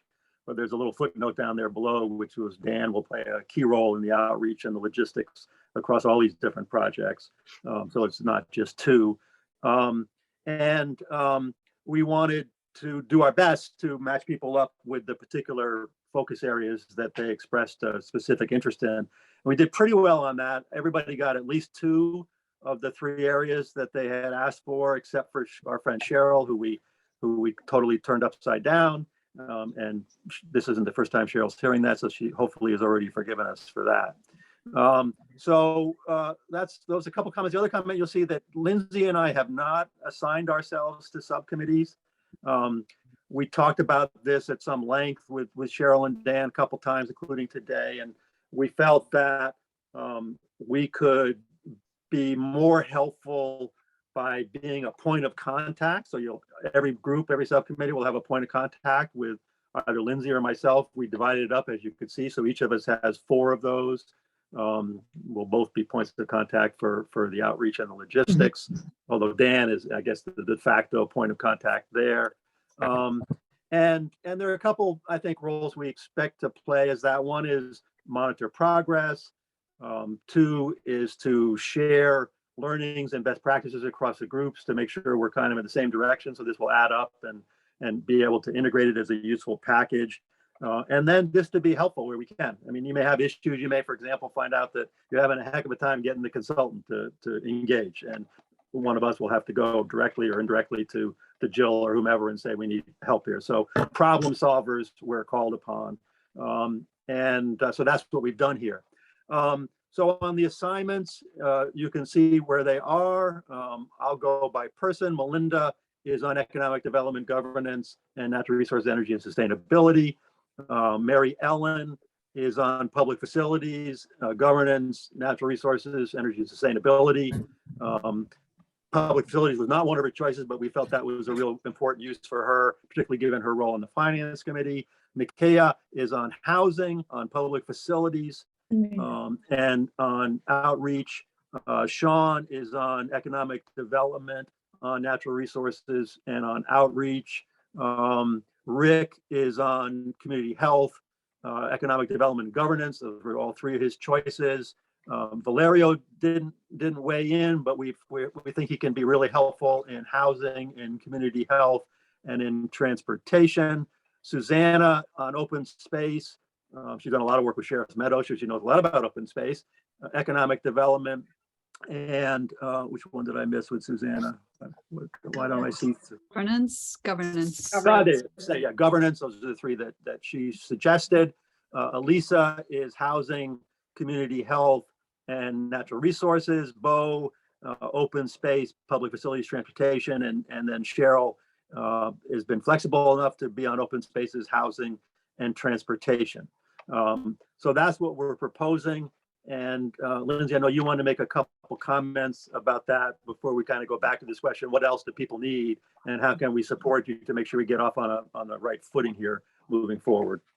Yeah, I guess I just wanted to add that I feel like some of us, or most of us, probably got involved with this. Excuse me, my dog just came in. Got involved with this work because of some passionate feelings we have about different areas. So if you feel that that is not reflected in the assignment that you received, like, please talk to either Alec or me, and we'll see what we can do. And also keep in mind that, these are where we kind of had to come down just to make some decisions, but that we want to encourage you to get involved as much as you want to. So just please don't feel limited by this. I think this is where we can all be really helpful to contribute ideas and suggestions of stakeholders and people, and to all of these committees. So I don't want you to feel like you're stuck in any way, but please let us know if you have any feedback from this and you'd like to see some different action. And Dan's saying he'll circulate this chart later so that you'll have it as well. Could I add one item to what you just said? Sure. If anyone feels like you've got a topic that is not, all that wild about, thinking back to a question earlier about limiting bias. One of the best ways to try to limit bias is to get involved in a topic that's not your passion. Mm-hmm. Good point. Because you're much more likely to not interpret what you're hearing through the lens that you're looking at a subject through. So you might even go to a couple of these meetings just that are not your topic area. It's actually, in a lot of ways, I think, even a better way to think about understanding what's going on in the community, because you guys need to learn too, which I realize may seem like a strange thing to say, but No, you're obviously, bright people connected to the community, but part of why we want you to kind of be sitting with the planning board, the select board and the others at that meeting in October is for you to be able to participate because you're probably going to learn some stuff too. But you don't necessarily feel you have to learn if you've signed up for a topic that you feel you're already pretty conversant in. So just something to keep in mind. Yeah, and one thing we talked about along those lines or I'm going back to Lindsay's point a little bit, is we'll have a calendar on the website of the different meetings. So if there's a meeting that is with business people on economic development, and people who are not assigned economic development want to attend that, they'll be able to see it on the calendar or do so. Yeah, We're not going to hide anything from anybody here. And I will also say that I think that those groups, those focus areas are very well chosen. I know some of them kind of come out of the state legislation on what master plans conclude. Some of them don't, like governance and outreach as a focus area. But they're all meaty and they all have really important work to be done. So I hope you all will have something to dig your teeth into, and it will be very, very useful for both sides. So let's go back to the question, and Cheryl, you can weigh in, and everybody else. What else do you feel you need before you can get going with your subcommittees and setting up stakeholder meetings? Well, we've got some hands up too. Do you want to take the hands first? Okay, thank you. I'm sitting here as a planning board member, and I know I am so engaged in this that you cannot believe, okay? But I want to know, how do I keep myself educated when I'm standing in the line at Kroenig's and someone's talking about this? So planning board members, I think we have to be as updated as you are. And what's going to be that vehicle? Or do I just say, let's talk to someone on the steering committee and point to you? I need some direction to make sure I can be effective in this process. And I'm not sure where that is right now. Yeah, I think I would throw in a couple things. One, it's great that you've been coming to the steering committee meetings and you can continue to do that. And that gives you a much more informed view than you would otherwise. Two, hopefully we'll have a richer and richer website with more and more information that you can refer to in supporting conversation with others. And then direct them to the website also if they want to dig into things in more detail. And three, yeah, don't hesitate. I mean, I think anybody on the planning board shouldn't hesitate. Maybe your first stop would be either with Lindsay as I or subcommittees, but if there's a particular question you have on one of the subcommittees, reaching out to someone on that subcommittee is fine. And we'll make sure all the contact information for all those people is available. It already is available, but it'll be clearly available going forward. Does that sound reasonable? Yeah, very definitely. Okay. And I just want to make sure that I'm not missing a step here because I feel this is so important. So right. I just want to make sure I'm in the right place at the right time and providing the right answers. That's all. Thanks. Great. We appreciate that. Yeah. Dan, your hand's up. Thanks. Yeah, and thanks for reminding about the calendar, Alec. Carly and I can work out, so there's not too many people editing that. You can just send the meeting times to me, and I'll make sure it gets up on the calendar. So that'll be the central place everybody can reference. And as Judy was saying before, let's not shy away from the reality that even though we've structured these stakeholders / affiliation meetings around the subject matter and these focus areas, they're going to bleed into one another, and we're not going to be able to partition things as neatly as we'd like. So if you see an area, a meeting coming up, and it might not be one of your focus area groups, but you anticipate how the conversation might go with that individual or that group, and you want to drop in, the intention of the calendar is to provide that information. So by all means, you can do so. If you need a hand setting up Zooms for your meetings that go more than 40 minutes beyond your personal accounts, again, that's something I can do. Need help tracking down venues, actual physical spaces for these meetings. I'm happy to do that as well. Or, just go up, by all means, if you have your own space and want to do it your own, that's fine as well. But anyway, we figure that central place We'll keep everyone apprised. We can refer back to the calendar, and that'll help preclude a flurry of emails, too many emails from me. And we don't need to advertise these meetings. We talked about that today. So just to put that out there. I think what you're meaning is we don't have to post them, is that? Post them, I'm sorry, Yeah, yes. yeah. Post. I think Sorry. we do want Post them people on to the- know. We Right. want people to know, sorry about that. Yeah, we want to keep it as quiet as possible. No, we want people to know, we don't have to post them on the town as far Yeah. as open meeting law rules are concerned. Hey, Lindsay, and Alec, what's the timeline to complete these meetings, to get these done? Is this in the next 30 days, 90 days? What's the Well, I deadline think for us? Yeah, I mean, we haven't really specified that, but I think given the important dates that Judy and team have shared with us, it would be particularly helpful to have it done before the October 21, 22 event.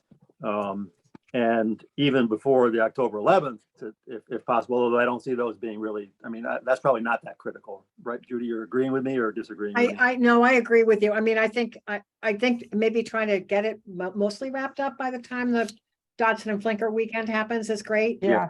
You know, but So we got a month, 4 or 5, even 6 weeks is probably okay.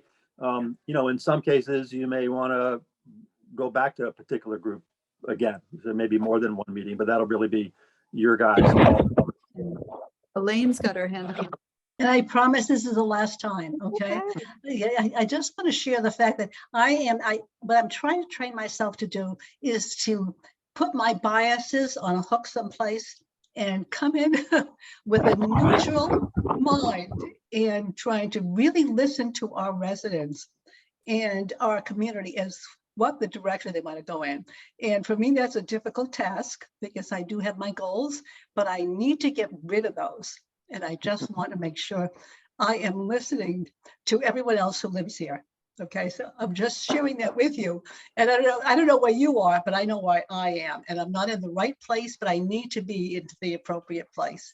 And with good that, advice. I really promise to hang up. That's good advice. Don't hang up. Don't hang up. Stay on. Other questions for people? We're gonna get. I do have a quick question. Okay, so I'm not exactly sure how to go about this. So let me see. What is my question? So for these are my subcommittees. I don't know who's in my subcommittees. I didn't memorize all the names, but for example, I'm in natural resources, energy, and sustainability. Right. So when I think about outreach in that group, I don't know who I should be reaching out to. There's a couple ideas kind of floating around in my head, but ultimately, is the recommendation that I kind of, just email my other subcommittee members and we sit down and have a little powwow on, who do we want to reach out to? And we've got our pamphlet now that was provided to us by Jill and Carly, and you two email this guy and I'm going to email that one, and let's see what kind of meetings we can get. Is that kind of what we're doing here? Yeah, I think so. And we're going to get to another question which kind of related to that is, do we need a coordinator on each one of these groups to make sure that there's a point of contact, whether that's Elaine wanting to talk to them or whether it's me or Lindsay wanting to talk to them and off schedule from normal meetings. But yes, I think if take economic or take natural resources, Melinda's on that. I think Mary Ellen's on that. I think Elisa's on that, if memory serves. Yeah, I mean, Melinda obviously has lots of contacts. I think she's going to be able to say, yeah, talk to this person, particularly when it comes to water resources management and the sewage issues and everything related to that. But yeah, I think putting certainly on economic development, you, Rick, Susanna, who else was on that one? Susanna, Sean, Rick, one other person I forget, should put their heads together and say, yeah, let's start constructing a list and have a little dialogue about that. And then whether you each reach out separate, yeah, I mean, that's up to you. Whether you each reach out to the people or whether you have one email that goes out from one person and invites everybody to make sure we're coordinated is really up to you guys. And Sean, I think one of the things that I'm taking from this too, and things that Judy said and Cheryl has said too, and just is that, you know, your friends who have septic systems might be helpful to talk to in this situation. Your connections in the business community who are limited based on their water resources or ways that they'd like to see. I mean, I think I think all these subject areas really affect people in so many different ways. So I think it's, you know, it's an opportunity not just to kind of reach out to people who, you know, like on Melinda's list, for example, because they've worked before on water issues, but just kind of the everyday residents and how they're affected by these issues, and just realizing that, you know, we're all affected by them in some way, and just kind of teasing some of that out maybe in the conversations amidst other things that are going to come up when you're talking with them.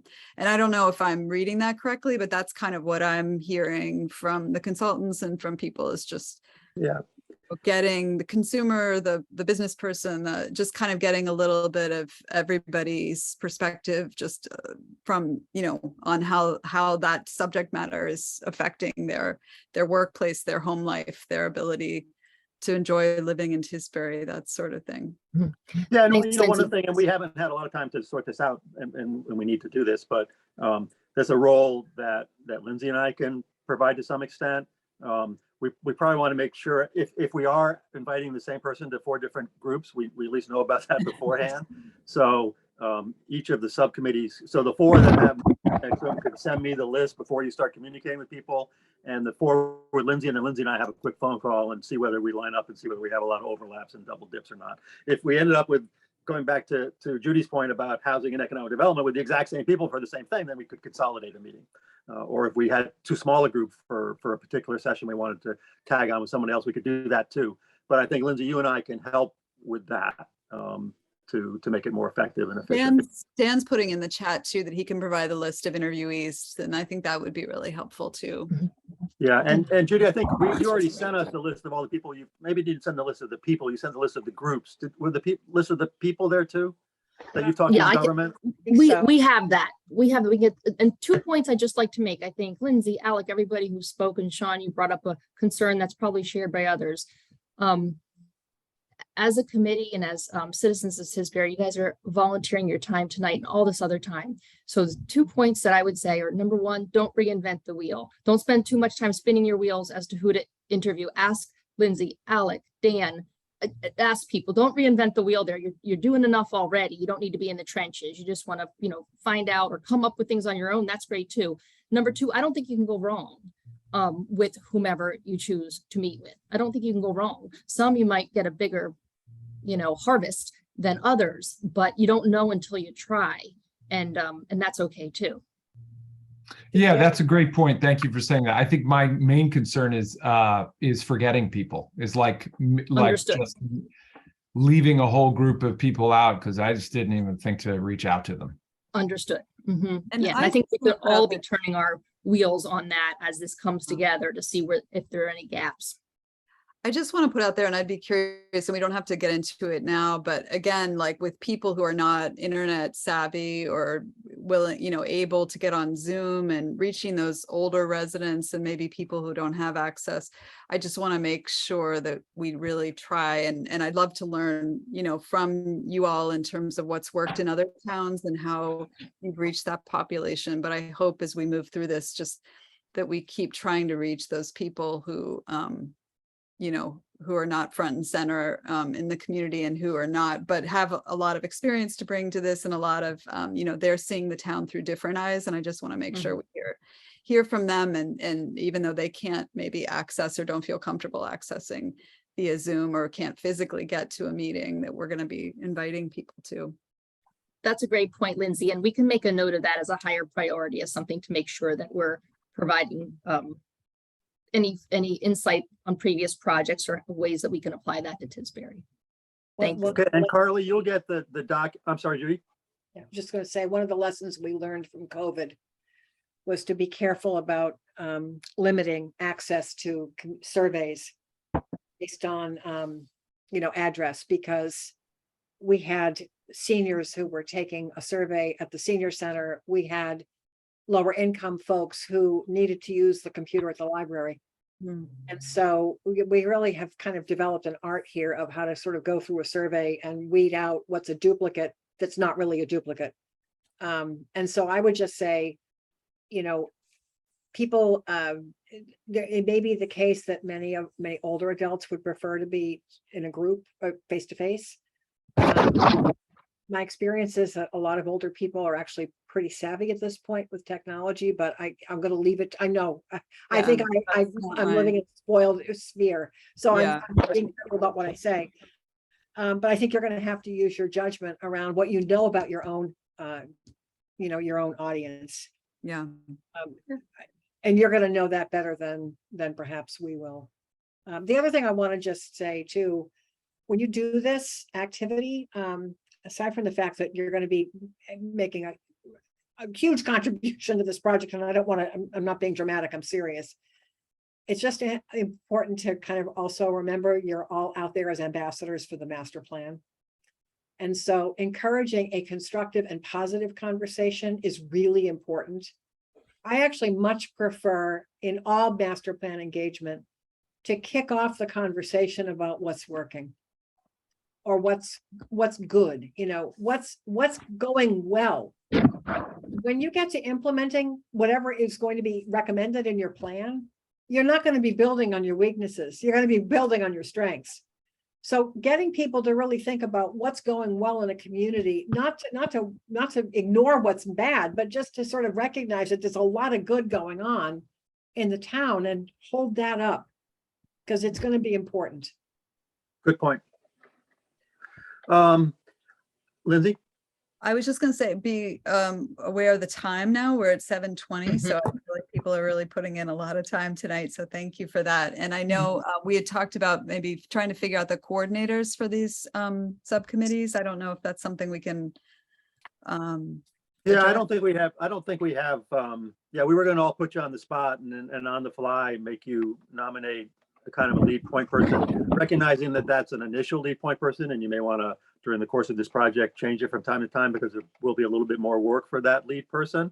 Not that everybody can't pitch in, but maybe I think if each of the groups commit in the next week, or at least 2 weeks, I mean, sooner the better, but I don't want to force anybody to anything that they can't, but as soon as possible, each of the groups could just have a phone call or a short Zoom and begin to have the discussion about who you're going to invite and who you want to make sure you reach out to. And second, come to an agreement on who the point person is or coordinator and get that back to us. That would be helpful. And Dan, you're sending that out right away? The matrix? Send out. Yes, absolutely. And Sean, I want to just make sure, did you get clarity on the question you asked earlier? Because I think Judy is saying absolutely bring that group, the Vineyard Haven Business Association, to the workshop on the 21st.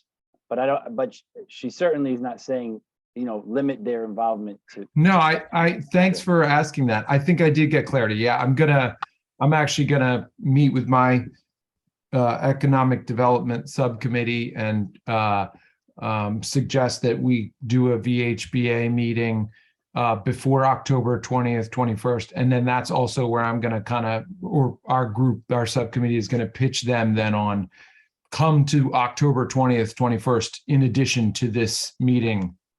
Yeah, one thing I would say is I've talked to a lot of business people since this project started who are not, they may have at some point been on the MBBA, but they're not anymore.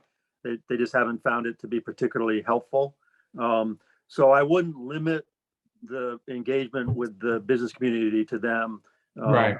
I got some names, probably everybody's got some names to add to the list, and don't just call it a MB, a VH. I mean, you could do it with 2 different sessions.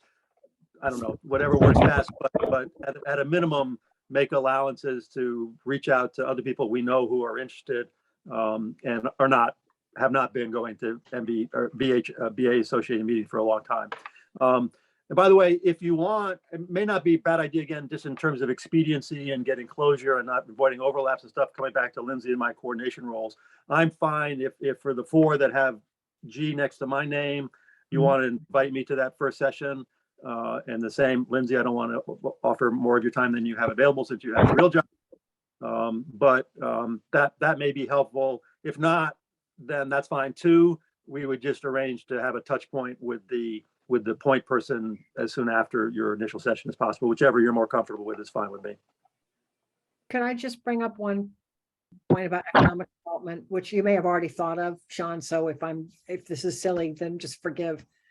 Can you make sure when you do the invitations out for economic development discussion that people who work at home, people who are self-employed, who may not have a business in your downtown area, but those other components of the economy are covered? Because sometimes they're sort of forgotten, just because everybody's focusing on who's in business in an area that we're concerned about in the town.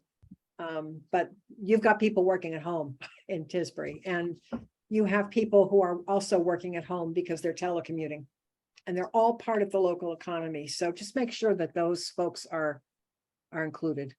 That's a really good point. Yep. Yes, thank you. I think that's my concern is exactly that, is missing those people. Mm-hmm. And you know what? You're probably going to miss a few, and we'll cover it when we get to the big engagement meetings in October. We're always going to say, we always kick it off by saying we've met many of you. We haven't met all of you. This is an opportunity for people who haven't been participating yet, for whatever reason, to be able to join in the conversation this weekend, and we can make people feel comfortable. Mm-hmm. Cheryl, do you have a question? I had a thought. I think we need to get someone that's a contact person for each of these groups so that we aren't all calling randomly each other. So just a suggestion, when Dan sends out that list, if you're willing to be a point person, at least to just get this started, could you send back a message to Dan and say, I'm willing to be a point person for this group or for any group or whatever. And then within a day, he ought to be able to send out that chart again with here's who's going to start organizing the session, because otherwise I think it gets really cumbersome with emails. Yeah, and Dan, if you can circle back with Lindsay and I before we do that, because one thing we want to make sure also we don't have the same people being the point person on 3 different subcommittees. Mm-hmm. No, if people just write in and say, I'm willing to do it, just put them on one. All it requires at the beginning is contacting the group and getting them together for a conversation. That's it. But let's do it with one person doing that rather than all of us trying to do it. Sounds That great. was Thanks. it. Use us if you need us to. Just keep that in mind. We're here to help. Mm-hmm.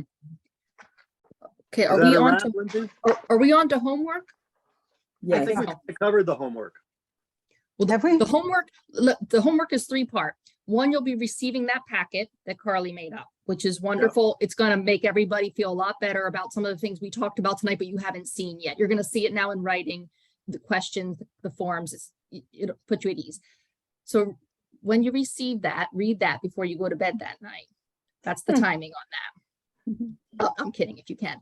Then the second step then is to, if you're still unsure, need a little guidance, Carly's going to offer some office hours. We do this typically to get people up and running, just to make sure you're comfortable to go out and running. Many of you will be comfortable as is, just with the packet. And Dan will make available the office hours. I know Carly has sent him some available dates, or we can get them to you. And then the third thing is to sign up to organize or convene or promote those stakeholder engagement events. So it's all related, but there's some tools available. The packet and the office hours are available as tools to you, so that as soon as you're comfortable, which hopefully will be soon, you can start organizing those. A couple of questions have come up in the chat about getting an invitation that can send out to networks. Can the co-chairs do that? Can you guys maybe take care of giving your committee some suggested language for the invitation? I think we can get that from what we've talked about tonight and what we'll be getting from Carly. Yes, and yes, and if you need the logo or any help with that, we can help you with that very quickly.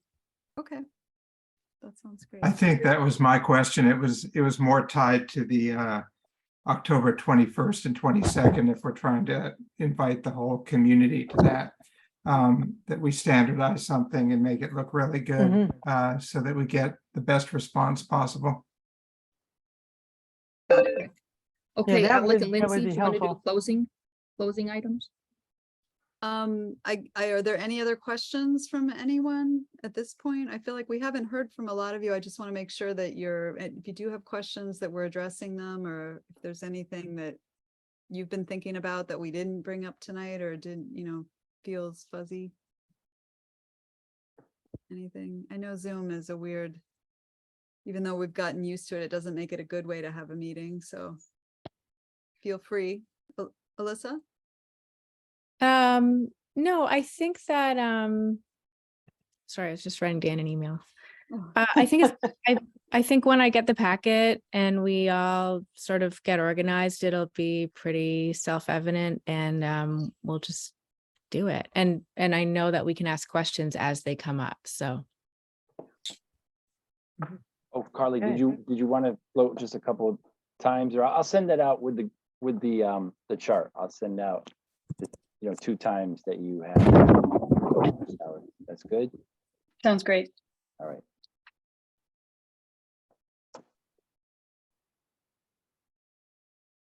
Lindsay, you're on mute. Dog here. Agenda items for the next meeting. Can anyone comment on that? I don't think I have anything to. So that will Yeah. be an October meeting? Yeah, in the interest of time, let's skip over that. I think a lot of the stuff we talked about today will be very much front and center in our next steering committee meeting. And that's on the 4th of October. Yes. It's Yom Kippur, I realize too. I don't know if that's, Boy. yeah. Or do we hit the? I know, we we're hit hitting the complications, we're hitting them all. everything. Wait till we try to find a place for these meetings. Yeah. Well, we're back at the museum next month if it's the first Tuesday. Please let me know if the holiday, sort of presents a conflict for anyone.